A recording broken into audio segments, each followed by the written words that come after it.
Oke, Assalamualaikum. Kita lanjutkan untuk yang berikutnya ya. Kemarin kita sudah melakukan pemodelan dan pembebanan. Kita lanjutkan ke analisis ya. Kita buka file yang sebelumnya.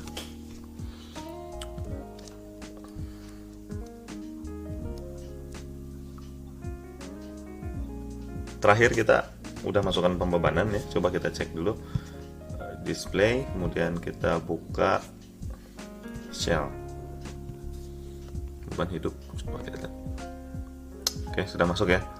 Bebannya sudah masuk. Di sini kita bisa terlihat 0,98 kN per meter persegi. Kemarin satuannya yang kita pakai kN per meter persegi. Ya. Sekarang kita lanjut ke analisis dan desain sampai menemukan dimensi penampang ya. Nah, langkah pertama coba kita fixkan dulu modelnya. Kita pastikan modelnya itu sudah benar ya. Nah, terakhir itu kemarin kita buat bagian portal ini, portal yang ini, kemudian tepi kanannya juga itu adalah portal penahan gempa. Yang bagian tengah sini bukan portal penahan gempa karena yang ini kolomnya ke arah Y, yang sebelah sininya kolom ke arah X. Jadi yang balok ini satu menumpuk ke flange kolom, satu menumpuk ke web kolom. Jadi nggak dianggap sebagai portal penahan gempa. Ya. Jadi untuk arah Y kemarin kita tentukan 1, 2, 3, 4 portal. Untuk ke arah X-nya kemarin kita tentukan 1, 2, 3, 4 juga. Yang tengah ini nggak perlu lah. Ini bisa juga, tapi coba nanti kita nggak perlu untuk jadikan portal penahan gempa. 4 juga ya, biar sama ya. Jadi ke arah X ada 4 portal, ke arah Y ada 4 portal. Nah, beban gempa mereka semua yang tanggung. Untuk portal-portal yang lain adalah portal penahan beban gravitasi. Coba sekarang kita pastikan define-nya sudah semua. Kemarin kita pastikan sudah material, section. Oh, cuma kemarin itu platnya kita modelkan slab ya. Nah, ini slab 12 cm. Nah, jadi kemarin asumsinya ini adalah plat beton 12 cm. Padahal mungkin kenyataannya kalau sekarang itu orang lebih banyak kalau strukturnya baja menggunakan bondek. Ya, menggunakan bondek. Jadi nanti jadi satu kesatuan antara bondek dengan balok. Dikasih paku stud gitu ya. Coba kita rubah dulu ya. Kita bikin define baru untuk deck section. Nah, di sini udah ada ya. Coba kita modify. Nah, tipe yang ditentukan di sini adalah filled, unfilled atau solid slab. Kalian bisa lihat perbedaannya di sini. Filled itu adalah yang ini. Jadi ada bondek di bawahnya, kemudian dikasih paku stud, di atasnya dicor gitu ya. Kalau unfilled, nah cuma bondeknya saja. Kalau solid slab berarti lurus, nggak pakai bondek yang gitu ya. Nah, coba kita rubah menggunakan yang filled. Jadi tipe ini yang kita gunakan. Betonnya nanti menggunakan mutu KL300. Kalau decknya kita pakai BJ37 dulu lah. BJ37. Nanti kalian sebetulnya bisa sesuaikan ini material dari decknya itu sama dengan baja ringan. Nanti bisa kalian buka untuk material baja ringannya. Ya, material baja ringan itu bisa di SNI 7971. Nah, sementara kita ini kan dulu ya.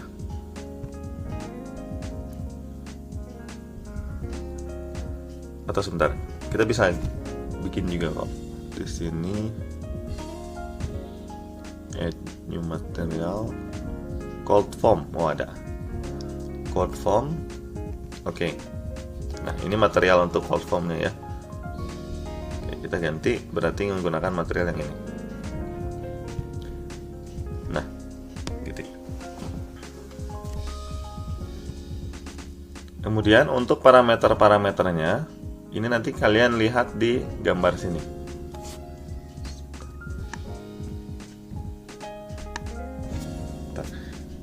TC itu yang mana? TC itu adalah tebal betonnya saja. Kalau kita lihat tebal yang bagian atasnya saja. Contoh tebal plat terakhirnya nanti itu adalah 12 cm. Yang atasnya contoh misalnya 5 cm, bawahnya 7 cm. Sebetulnya dimensi bondeknya nanti kalian harusnya lihat di katalog ya, katalog bondek untuk yang bentuk yang gini. Nah, itu harus dilihat di katalog. Saya ambil contoh aja. Tebal totalnya kita ambil 15 cm lah. Jadi di sini kita tentukan 15 cm. Berarti kalau tebal total itu adalah TC ditambah HR. TC ditambah HR itu harus 15. Kalau ini kita jumlahkan 87,5 ditambah 75 itu atau gini lah. Ini berarti ini 75 juga. Nah, kan jadi 150 mili. Ya. Kemudian WRT, WRB, nah ini bisa dilihat di katalog berapa dimensi atas karena itu terkait dengan hak paten ya. Kita mau pakai katalognya siapa, dimensinya kita ikut. Oke. Kemudian dimensi shear stud-nya coba kita menggunakan 19 mili. Tinggi dari shear stud-nya HS nggak mungkin 15 cm ya, karena kita di sini kan bawahnya 15, tapi kita nggak mungkin 15 karena tinggi platnya itu adalah, tebal platnya adalah 15 cm. Coba kita kurangin misalnya jadi 12 cm. Jadi 120 mili. Oke, kalau sudah, oke. Nah, kemudian plat yang sudah kita buat kemarin kita ganti. Kalian pilih select, kemudian properties, slab yang sudah ini kemudian select, assign shell-nya ganti dengan deck 15 cm. Nah, ini udah berubah. Ya. Oke. Nah, karena kita menggunakan deck, jadi elemen strukturnya itu nanti ada dua tipe. Ada elemen untuk balok ya, untuk balok. Balok itu ada dua tipe. Ada balok yang dia menyatu dengan balok anak. Ada balok yang didesain tidak menyatu dengan balok anak. Untuk balok permikul pemenahan gempanya itu jadi dibuat terpisah. Tapi kalau balok anak atau balok struktur yang bukan penahan gempa, kita jadikan komposit menyatu dengan decknya. Nanti kita pilih gini. Kita masuk ke lantai 2 dan lantai 1. Struktur penahan gempa semuanya itu adalah kita nggak desain sebagai komposit. Jadi kita bisa kolomnya kita hide dulu ya. Kolom kita hide. Nah, tadi kan baloknya udah jelas ya.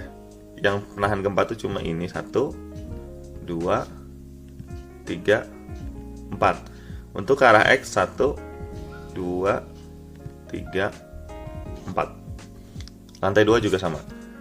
Arah X-nya 1, 2, 3, 4. Arah Y-nya 1, 2, 3, 4. Jadi ada 1, 2, 3, 4, 5, 6, 7, 8. 8 kali 2, 16 balok yang nggak kita desain sebagai komposit. Coba kita blok dulu. Kita grupkan dulu ya. Kita assign object to group. Kemudian ganti namanya jadi balok non komposit. Oke.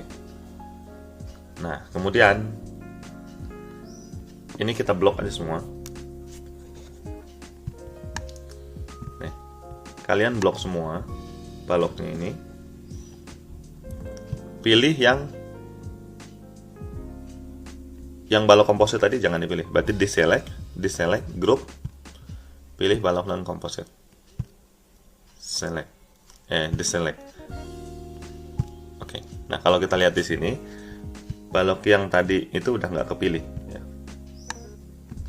Nah ini jadi kan nggak ke blok ya. Kalau kita klik ini kan dia akan jadi ada arsirnya. Kalau ini kan nggak ada.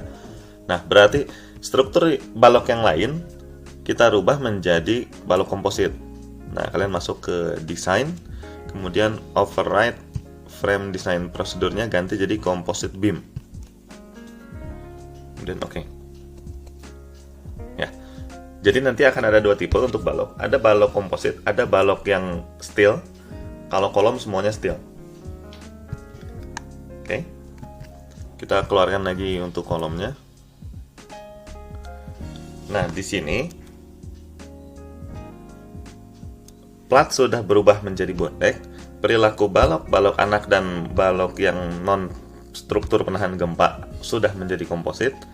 Sedangkan kolom penahan balok dan kolom penahan gempanya tetap still, murni, ya, nggak komposit.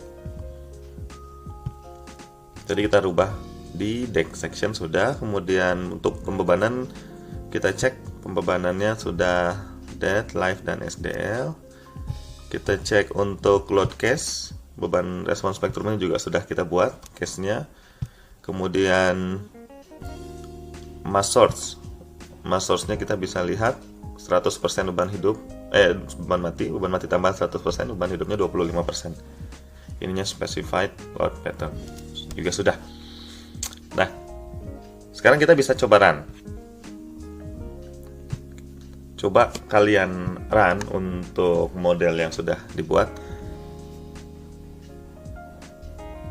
Kita klik run.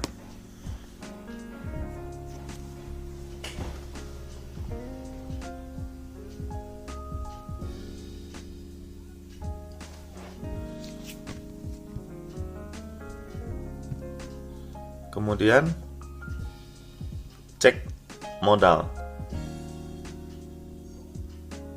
Nah, bisa lihat ini ya, show deform. Kemudian mode 1. Nah, kalau periode di sini tidak puluhan ribu, berarti modelnya kemungkinan sih sudah nyambung semua. Karena kalau misalkan ada satu join yang nggak ketemu, periodenya mungkin di sininya ini ada puluhan ribu atau jutaan gitu ya. Nah, itu harus dicek di mode pertama. Perilakunya kita cek. Mode 1 dia lurus ya, gitu. Translasi. Nggak ada muter. Kemudian mode 2 juga translasi tapi ke arah yang satunya lagi. Berarti model ini sudah betul. Dengan periodenya yang 0,85 detik. Ya, kita nggak fokus ke gempanya dulu, beban gempa, nggak fokus ke analisis gempa, yang pasti model kita sudah fix benar dulu aja. Seperti itu. Nah, sekarang kalau sudah kita pastikan berapa dimensi, berapa gaya dalam, berapa apa maksudnya, kalau kita sudah pastikan modelnya sudah betul, kalian bisa keluarkan gaya dalam yang terjadi pada masing-masing elemen struktur. Contoh di sini. Kalian bisa pilih kolomnya atau kolom lantai 1 dulu lah. Kalian bisa pilih kolom lantai 1 di sini ya. Nah, karena kita kan ingin tahu berapa gaya dalam yang terjadi pada kolom, kalian bisa display, show table, analisis, kemudian kolom force. Kolom force. Tadi kita pilih kolom ya, kemudian oke. Nah, di sini bisa kalian buka berapa gaya dalam yang terjadi. Tapi di sini hanya akibat dari masing-masing beban. Contoh dari akibat beban mati, akibat beban hidup, akibat beban gempa, akibat beban mati tambahan. Padahal yang mau kita gunakan untuk menghitung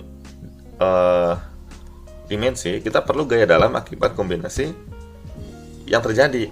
Nah, di sini belum kita buat kombinasinya, maka kita harus menentukan load combination dulu. Define, kita masuk ke load combination. Kalau untuk load combination kalian nggak perlu buka ininya ya, modelnya, gemboknya dibuka nggak usah. Bisa langsung buat di load combination. Add new combo. Nah, di sini kita menggunakan aturan yang lama dulu aja. Ya, karena harusnya kan beban di aturan SNI 1726/2012 itu beban gempa yang baru. Untuk kombinasi beban itu kita harus hitung tergantung dari lokasi dan kepentingan gedungnya seperti apa. Nah, itu harus dihitung ya. Nah, kalau di sini coba kita asumsikan menggunakan peraturan yang lama saja.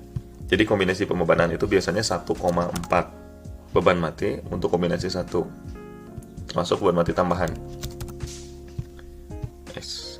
Cuma segini. Kemudian kombinasi 2 kalian bisa kopikan, kombinasi 2 nilainya 1,2 beban mati dan 1,6 beban hidup. Itu ya. Oke, untuk kombinasi 3 biasanya di sini udah masuk beban gempa. Nah, karena sudah masuk beban gempa, beban hidupnya berubah jadi 1. Di sini ada beban gempa arah X, beban gempa arah Y. Nah, biasanya beban gempa itu bekerja secara bersamaan arah X dan arah Y dengan porsinya yang berbeda. Kalau beban gempa yang kita tinjau sedang ke arah X, maka ke arah Y bekerja juga senilai 30%-nya. Jadi di sini adalah 0,3. Artinya beban gempa plus 1, beban gempa 100% ke arah X kanan. Kemudian beban gempanya arah Y bekerja 30% ke arah atas. Kemudian kita kombinasikan. Kombinasikannya berubah di sini, plus minusnya dirubah. Jadi ini minus, kemudian bikin belum kita ganti namanya. Kombinasi 4. Nah, kemudian di kombinasi 5 ininya yang minus, ininya plus. Gitu ya. Kemudian di kombinasi 6 sama-sama minus. Untuk di sini ini menentukan arah. Arahnya ke kanan, ke kiri. Kalau minus ke kiri, kalau untuk Y-nya plusnya ke atas, Y-nya ke bawah di layar ini gitu ya. Nah, udah ada 6 kombinasi. Kemudian coba kita, kalau yang tadi ini kan 100% ke arah X. Nah, sekarang kalian buat yang 100% ke arah Y. Jadi yang ini 0,3, ininya 100%. Di copy, kemudian ininya negatif. Kombinasi 8. Kemudian kombinasi 9. Ininya yang negatif, ininya positif. Kemudian kombinasi 10, semuanya negatif. Oke, mungkin untuk contoh kita buat 10 kombinasi saja ya. Nanti kalau kalian punya untuk yang beneran gitu, itu bikin kombinasi sesuai peraturan. Kita masukkan 10 kombinasi di sini. Kalau sudah oke. Nah, sekarang kita pilih kolomnya, masih terpilih, kemudian kita keluarkan lagi display cell table column force. Nah, di sini kita bisa klik kanan. Klik kanan dan kita pilih kombinasi 1 sampai 10.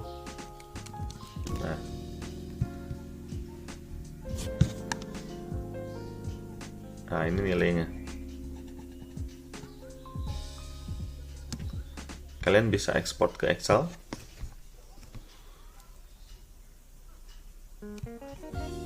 Nah, ini ya. Bisa ekspor ke Excel untuk direkap. Ya, biasanya untuk kolom itu ditentukan di sort berdasarkan gaya aksial maksimum yang terjadi. Nanti kombinasi yang lainnya, gaya dalam yang lainnya mengikuti dari kombinasi P yang terbesar. Kita bisa sort dari sini. Contoh P-nya nanti coba kita berdasarkan P, smallest to largest. Kenapa smallest? Karena gaya aksialnya itu ada yang bekerja adalah gaya aksial tekan. Yang dominan kan gaya aksial tekan pada kolom. Jadi pasti nilainya minus. Kalau gaya aksial tarik pada kolom, hasilnya nanti akan plus. Berarti kita sort berdasarkan nilai P saja. Nah, ini. Ini adalah gaya dalam yang terbesar yang terjadi pada lantai 1. Aksialnya 381,86 kN dan momen yang terjadinya segini, arah 2 dan arah 3-nya. Jangan kemudian nanti kalian sort gaya dalamnya P-nya maksimum, M-nya kita sort lagi berdasarkan M2 maksimum, berdasarkan M3 maksimum, jangan. Karena kenyataannya begitu gaya aksial yang terjadi segini, maka momen di kolom itu yang terjadi segini.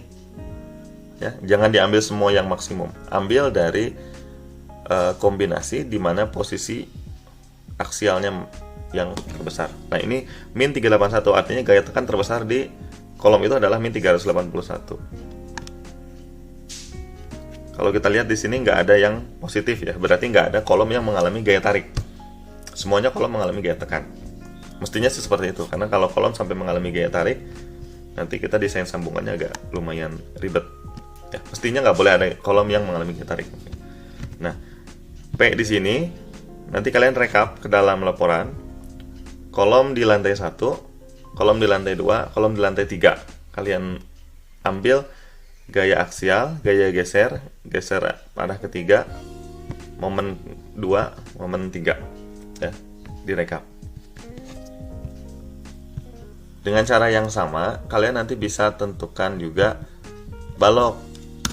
Contoh di sini, kalian select semua baloknya di lantai 1 ya, di lantai 2. Select semua baloknya, tapi di deselect lagi untuk balok yang bukan komposit.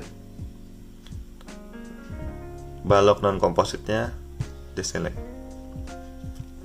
Nah, kalau sudah, caranya sama, show table, tapi pilih menjadi beam.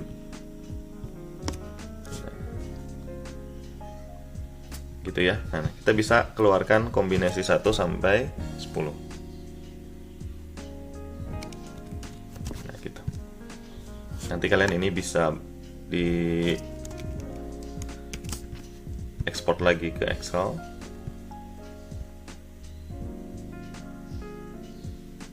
Nah, diekspor lagi ke Excel. Tapi di sini kalian sortnya tidak berdasarkan gaya aksial, karena kalau di balok gaya aksial itu kan nggak boleh dominan ya, nggak dominan gaya aksial itu. Yang dominan di balok itu adalah gaya yang dominan di balok adalah momen dan geser. Nah, kita sort berdasarkan momen 3, momen sumbu kuat ya. Nanti kalian coba ininya kita di sort lagi, ininya di sort di custom aja berdasarkan M3, pilih yang dari smallest to largest atau dari largest to smallest. Ya, ambil yang terbesar. Kalau yang minimum itu biasanya di posisi tumpuan, kalau maksimum biasanya di posisi lapangan. Nah, di sini ambil balok berdasarkan M3 gaya dalamnya itu. Nanti kalian rekap V2, V3, M3 kalau untuk balok. Karena aksialnya kan kecil, nggak bisa kita abaikan. Ya, untuk balok M3, M3 dan V2. Kalau untuk kolom P, V2, V3, M2, M3. Gitu ya. Nanti kalian rekap juga, lakukan juga hal yang sama untuk struktur yang non komposit. Nah, kalau sudah direkap gaya dalamnya, gaya dalam untuk apa sih kita rekap? Keperluan perhitungan manual, karena nanti di dalam tugasnya ada kalian harus menghitung manual, walaupun kita nanti desain juga menggunakan program.